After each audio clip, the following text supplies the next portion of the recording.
Hello everyone. Well, the liberal left Luciferian Party has failed in its attempt to take over the United States government with the election of Hillary Clinton, and the Luciferians in this country are pulling out all the stops right now. So it's more important than ever for God's people to fight the evil that is attempting to take over this country right now. We all know who the head is. Central Intelligence Agency.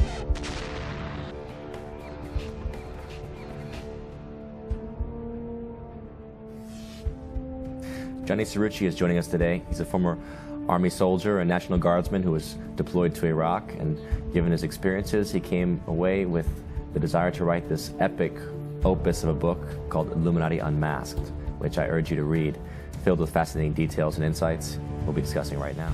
We've been passionate, patriotic Americans ever since. No one cut anybody a break. We had to earn it with blood, sweat, and tears.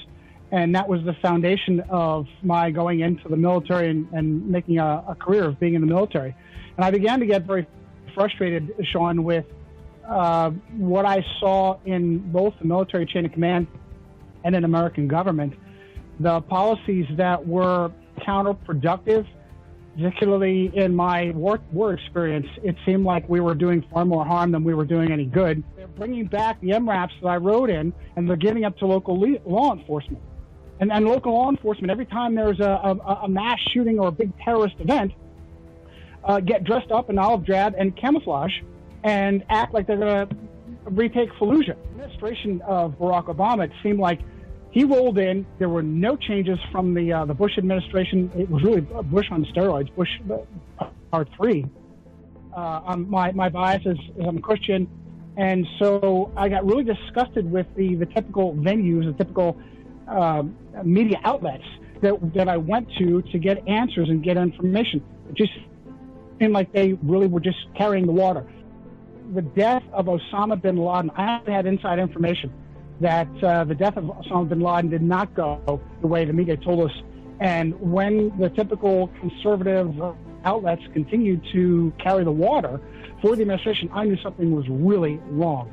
I saw a video of former Pakistani Prime Minister Benazir Bhutto talking to Robert Frost, and she told him that she knew the guy that killed bin Laden.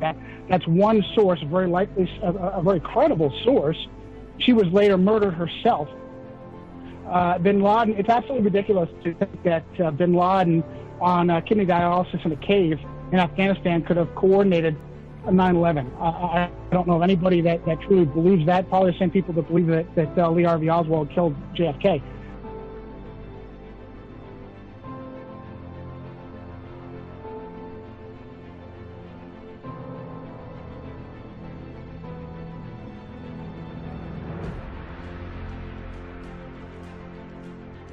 I knew that really we were not being told the full truth on that.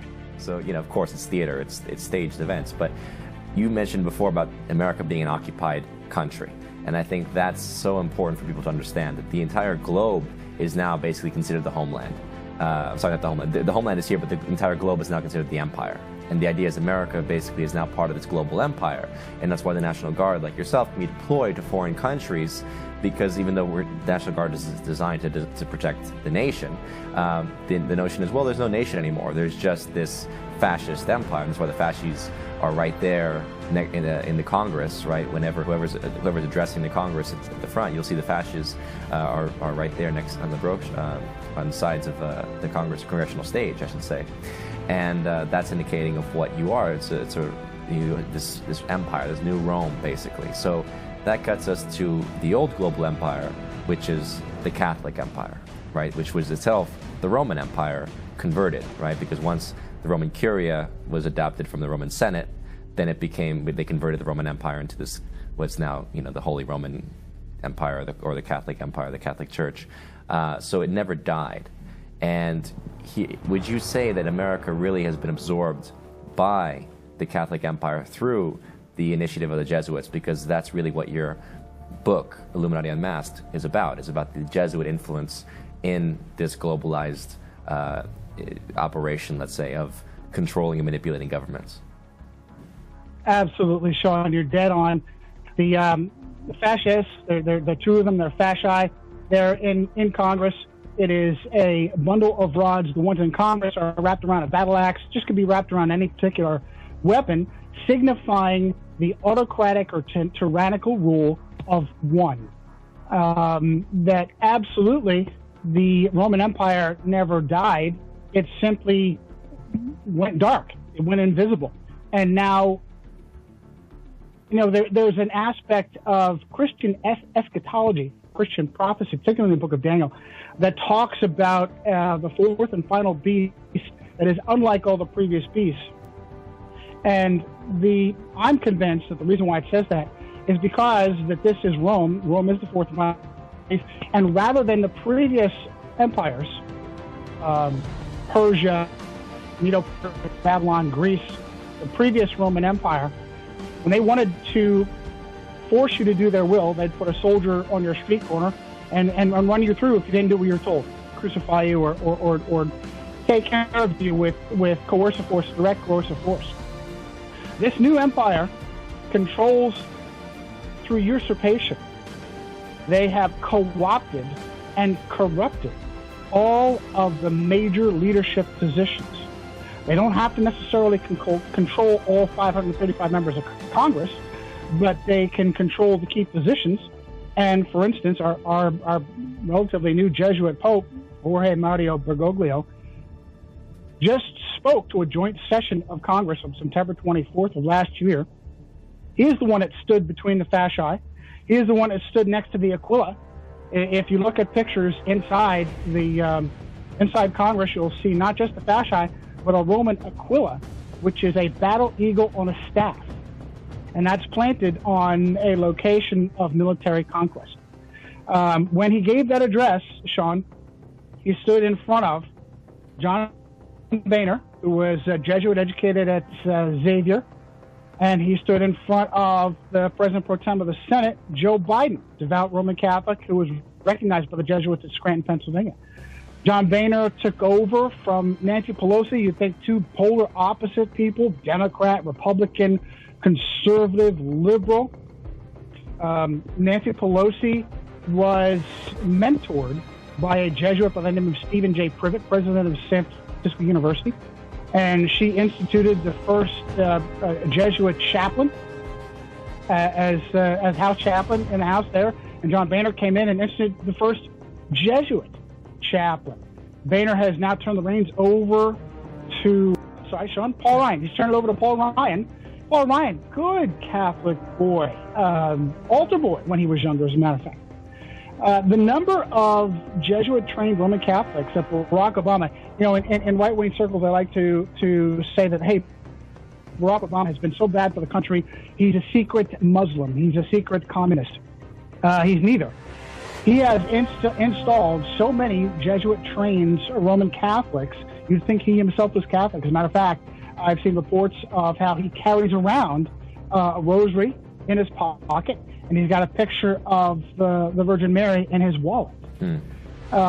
He spent 5 years in Indonesia, and Wayne Madsen says that he and his mom were working for the CIA when he was in Indonesia. He spent 5 years in Indonesia, and everybody knows about the 1 year he spent in Indonesia in a Muslim public school, basically a madrasa. Nobody knows about the other 4 years that he spent at St. Francis of Assisi under strict Catholic tutelage. So then he came back, he went to Chicago, and he learned to be a community organizer in Chicago. You know who taught him in Chicago? The Jesuits did. A supposed former Jesuit by the name of Greg Galuzzo, and I don't believe that for a minute. There's no such thing as a former Jesuit, especially these guys that maintain their ordination as priests. So, oh my goodness, the list of the number of people that Ashton Carter, right now, the current Secretary of Defense, was educated at St. John's, Oxford, the Counter-Reformation College. He took over from Chuck Hagel. Well, Chuck Hagel says he was Episcopalian, but apparently he was Catholic enough to teach at Jesuit Georgetown. Georgetown is the epicenter of control for Washington, D.C., for Rome and for the Jesuits. Chuck Hagel took over from Leon Panetta. Leon Panetta was Bill Clinton's former chief of staff. He was chairman of the Office of Management and Budget. He became oh my goodness, the director of the CIA, the Secretary of Defense, Leon Panetta, good Roman Catholic Jesuit trained at Santa Clara. So the number of, the chairman of Joint Chiefs of Staff, Joseph Dunford, United States Marine Corps. I spent 4 years in the Marine Corps. Joseph Dunford, Irish Catholic, took over from Martin Dempsey, also Irish Catholic. And Joseph Dunford also spent time at Georgetown. I think he was there at the Georgetown School of Foreign Service. But it's one thing to say, for example, that, okay, well, they're trained by Jesuits, but, you know, people would argue, well, what does that matter? I mean, the Jesuits are supposedly serving the Catholic Church, and, you know, yes, they're an intelligence branch of the Catholic Church, but what is it that you're getting at when you're talking about the Jesuit influence Absolutely. over these people? Great point, Sean. What I'm saying is, look, just because you're Roman Catholic, just because you're Jesuit educated, does not guarantee that you are part of Hydra, part of this octopus that controls from behind the scenes. What that means is that you have been screened. And a Jesuit education means the Jesuits have had time to look at you. Do you know that Donald Trump spent 2 years at Jesuit Fordham? Huh. And that his son Eric Trump spent all 4 years at Georgetown. He's actually on the Georgetown School of Business. Eric Trump is. So what that means is that you've had time for the Jesuits to have hands-on with you. Bill Clinton was Jesuit trained at Georgetown. Everyone makes a big deal about how he was influenced by Carol Quigley and Carol Quigley's poem, Tragedy and Hope, that speaks of this illumined elite that controls from behind the scenes, controls bankings, that makes two parties act like one party. Carol Quigley taught at Georgetown. That's where Bill Clinton was influenced by him. JFK was at Georgetown. Bill Clinton was trained just like Barack Obama in community organizing, except Bill Clinton was trained by a different Jesuit named Richard McSorley, who was also the personal Jesuit for the Kennedy clan. So being Roman Catholic and being Jesuit educated does not mean you're guaranteed to be a subversive or a traitor. What it means is that you have a predisposition to trust the Pope, to trust what Jesuits tell you to do, and that you're more likely, God forbid, to betray your allegiance to your country because you feel your soul depends on your allegiance to the Pope, and that's what that means.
The WikiLeaks emails, thousands thereof, have made it clearly evident as to exactly what character the Clinton administration is made of. They offer no evidence to counter the thousands and thousands of emails that depict who this criminal is. We'll find out whether or not Donald Trump will hold her feet to the fire and actually drain the swamp, as he supposedly says he is going to do. Time will tell. Hannah Michaels has posted another article in regards to the Trump victory. The name of the article is titled, "Trump Already Facing World War III as the U.S. Economy Nears Collapse." President-elect Donald Trump is being brought up to speed on important domestic and foreign policy issues through daily presidential briefings as part of the standard transitional procedure. That process actually began back in August. At the same time, the initial FBI investigation into Hillary Clinton's criminal use of a private email server while Secretary of State revealed she was not only untrustworthy with state secrets, but disqualified from holding any U.S. public office, much less the office of President of the United States. Trump received first classified intelligence briefing Wednesday. All links will be provided down below. For anyone who may still consider Hillary Clinton's use of a private email server to conduct classified official state business was overblown or used as political tool to throw the election, please consider the corresponding U.S. legislation below. 18 U.S. Code 2071, Concealment, Removal, or Mutilation generally.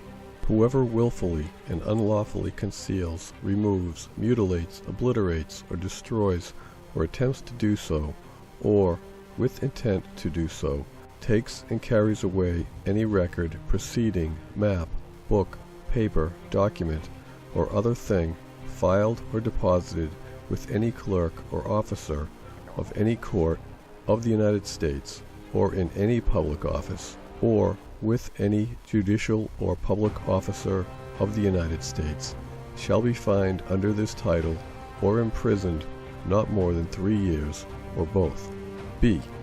Whoever having the custody of any such record, proceeding, map, book, document, paper, or other thing, willfully and unlawfully conceals, removes, mutilates, obliterates, falsifies, or destroys the same, shall be fined under this title or imprisoned not more than 3 years, or both, and shall forfeit his office and be disqualified from holding any office under the United States. As used in this subsection, the term office does not include the office held by any person as a retired officer of the Armed Forces of the United States. Is this part of the reason why Hillary Clinton formally resigned, quote-unquote, as Secretary of State, and was the intelligence data suggesting Russia was behind a series of hacks aimed at Democratic Party officials during the United States presidential election simply a diversionary tactic to shift the blame from Hillary Clinton and to try to justify war with Russia? These topics certainly merit further investigation, but as important as these questions are, neither are the primary issue facing President-elect Trump. The economy is. Donald Trump may have the best intentions and truly want to make America great again, but the reality is the malfunctioning corporation known as the United States of America is almost $20 trillion in debt. While that number is staggering and somewhat incomprehensible, what's important to understand is it's well beyond the capacity of the American people to pay off this astronomical debt, even with the billionaire real estate tycoon at the helm. It might as well be monopoly money, and, in fact, that's exactly what it is. And the seemingly endless luxury of being able to export the debt, both public and private, of our American dream all over the world is rapidly coming to an end. So while paid agent provocateur protesters are out leading unwitting Clinton supporters in riots across the nation, and Trump fans are basking in the afterglow of the elections, President-elect Donald Trump is being briefed on the real state of the union. We are insolvent, bankrupt, and broke. And if that news isn't bad enough, there are top presidential advisors, cabinet members, transition teams, and political and economic gurus who have been convinced by their money masters and each other that there is only one way out of this mess. Donald Trump is now being surrounded by these people and their warped sense of reality and twisted advice, which is all based on the illusion that this debt-based, greed-driven, fake fiat currency financed system is something other than the world's most elaborate Ponzi scheme. All part of the American empire, quote-unquote, that our troops are fighting and dying for to make the rich richer and the poor poorer. Mixing the truth that America will never be great again unless we eliminate our debt, with the lie that the only way to accomplish that is by starting war with Russia and China, is a guaranteed recipe for disaster. Throughout human history, people have been wrongly taught to think, quote, desperate times call for desperate measures, when the exact opposite is true. Times such as these call for a thoughtful, level-headed approach based on solid, irrefutable facts, not on corporate fictions, someone else's bottom line, and the delusions of grandeur. The first order of business is solving any issue is to determine what actually caused the problem. If we don't understand why this is happening, then we are powerless to know what needs to be done to actually fix it. And it should be self-evident by now that what we've been doing is not working. We have to think out of the box, which is to say, we must realize the solution is not to be found within the current system. Blindly following the leaders of this current system and all of the crazy, made-up rules designed to enrich and empower a handful of people at the expense of everyone else is exactly what landed us in this situation, where our government is $20 trillion in debt and spending money like there's no tomorrow. There will be no tomorrow unless we change for the better. So for those of you who feel you've done the hard part and pushed a button or pulled a lever to get your anti-establishment candidate elected, and now you can sit back and reap the benefits of the wonderful world that Trump will build, wake up. Trump cannot do this alone, and even the fact that he's surrounded by people giving him very bad advice, he will need all the support he can get from we, the American people, to do what is right for the common good. Following the status quo is what has impoverished and enslaved America, so it only makes sense that the path to true freedom lies outside the current corrupt and evil beast system. Case in point, this past summer, the British people voted to free themselves from the economically oppressive EU that requires them to forfeit £50 million per day to fund a glass house full of bureaucratic parasites in Brussels. Brexit was considered a big success against all odds and a rigged vote, but within the past few days, the UK High Court has ruled that Parliament alone has the power to trigger the Brexit. High Court says Parliament must vote on triggering Article 50 as it happened. The truth about democracy. So judges and politicians have decided they can ignore the people and do whatever they want again.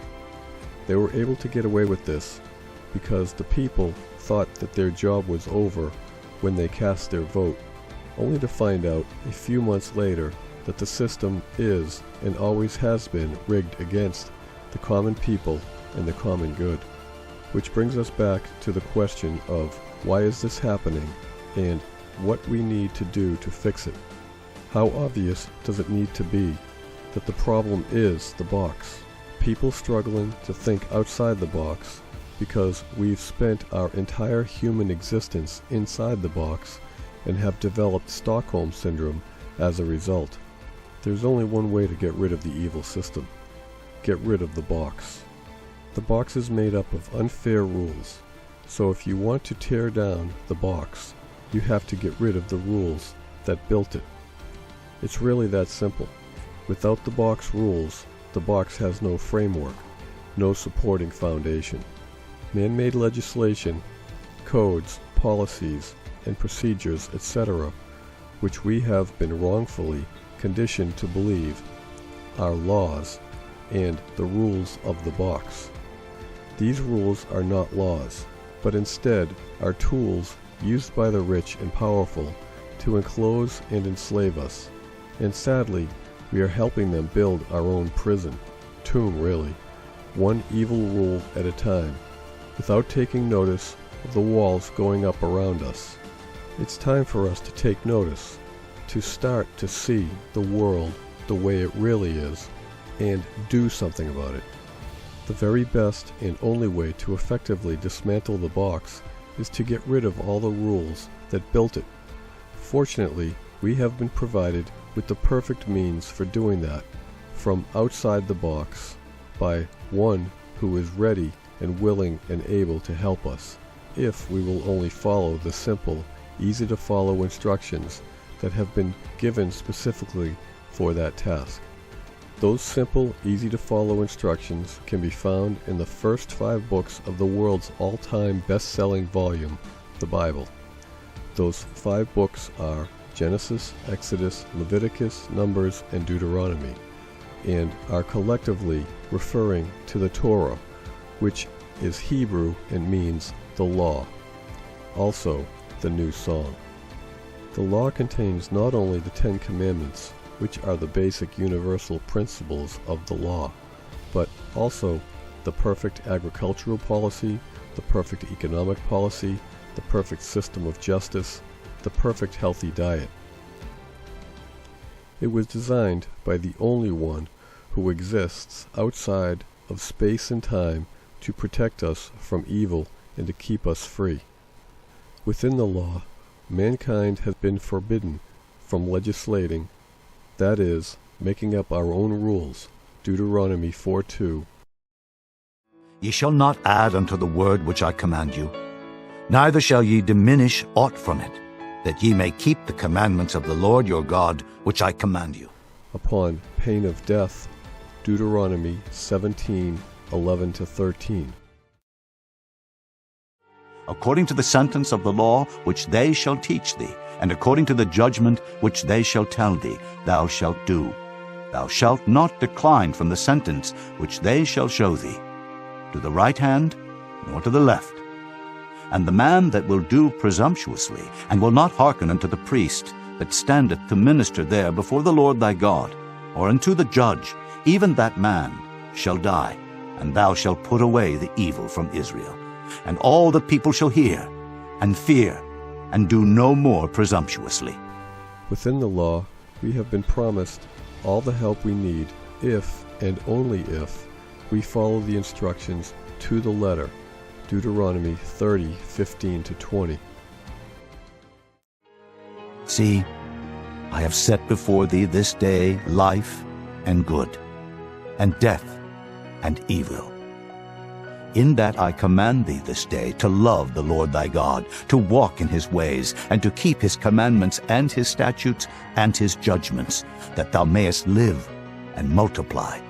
And the Lord thy God shall bless thee in the land whither thou goest to possess it. But if thine heart turn away, so that thou wilt not hear, but shall be drawn away, and worship other gods, and serve them, I denounce unto you this day that ye shall surely perish, and that ye shall not prolong your days upon the land whither thou passest over Jordan to go to possess it. I call heaven and earth to record this day against you, that I have set before you life and death, blessing and cursing. Therefore choose life, that both thou and thy seed may live, that thou mayest love the Lord thy God, and that thou mayest obey his voice, and that thou mayest cleave unto him. For he is thy life, and the length of thy days, that thou mayest dwell in the land which the Lord sware unto thy fathers, to Abraham, to Isaac, and to Jacob, to give them.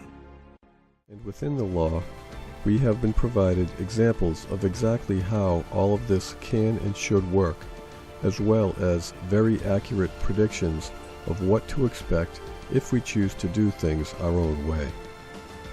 So we have the irrefutable facts and rock-solid truth we need to set the world straight. In fact, we've had them all along. This is the information Donald Trump needs to make America great again. And he needs you and everyone you know to send this information to him to make it crystal clear that this is the one chosen and only path to lead this country to true freedom. But more importantly, he needs to see just how wonderful it is to live by the law, which means each and every one of us need to start studying, learning, and keeping and enforcing the law for our own individual and collective benefit. Don't sit back and wait for someone else to do it. If you do, the world will only continue to get worse for all of us. Show everyone how much you care for them by doing what needs to be done to set things straight and make this world the heaven on earth it was always meant to be. You will also need to read and study and put into practice the survival plan, The Way Home or Face the Fire, the Little Book of Revelation 10:7-10. Donald Trump has been sent a copy and now waiting for you to do your part to make America the great nation it was always meant to be. Genesis 48:19 and Deuteronomy 4:5-10. The reality is, if people choose not to return to God's law, He is going to allow punishment of all evil people. And that punishment is going to come in the form of global economic collapse and nuclear holocaust. People don't comprehend the concept of mutually assured destruction, but this is the global reset. This is their plan. And if good people don't stand up and fight evil wherever and whenever they can, however they can, then the negative impacts that are shown in the Bible are going to come true. I don't know how to get this point across to people. People are in denial, and they think that they can do it themselves through the Constitution and amending the legislation and any other excuse than the reality that God has to be part of the equation. And if people, out of pride and arrogance, choose to try to do it themselves, they are going to fail. And it's really sad, but my appeal is to humanity. Take your pride, arrogance, and ego and stick it in your back pocket and try to do what God wants.